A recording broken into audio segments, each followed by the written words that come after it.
Well, that brings us to a specific Democrat who you know well because you get all of his texts and emails because you live in his state, and that's John Fetterman. What Mm. do you think about the quote controversy over the interview he did with NBC News and how his stroke has affected him? Well, the controversy is the NBC News element. I mean, the controversy is making an issue of this. Someone asked for accommodations.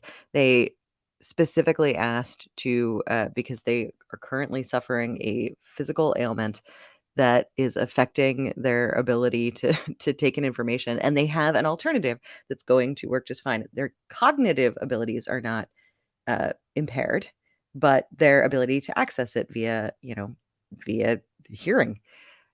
The fact that you would then turn around and be like, "Yeah, well, he told us he really couldn't hear, but then I spoke to him and he couldn't hear me." Like, what is that? It's nonsense. It's absolutely ridiculous.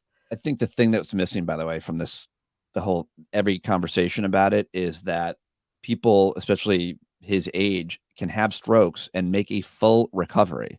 And that's important. So if somebody even wanted to make a point like, well, I don't know if I want a senator in there who's going to have to read everything. That's, I mean, the weird thing to hinge on if you look at who his opponent is. But still, I think that point has been left out. But do you think this has affected the race very much there? Does anybody moved on this less motivated to get out there and vote for John Fetterman in the upcoming elections in your state? I don't think so. And in fact, when I look at Pennsylvania, and I am not a Pennsylvania election analyst, but my what I'm kind of seeing is it's going to hinge on voter turnout more than anything. Right. It's really just going to be a question of, do people feel motivated enough to go out on a Tuesday, stand in line, and in particular, because of the way that, Pennsylvania is set up in the voting blocks, are people in Philadelphia going to come out?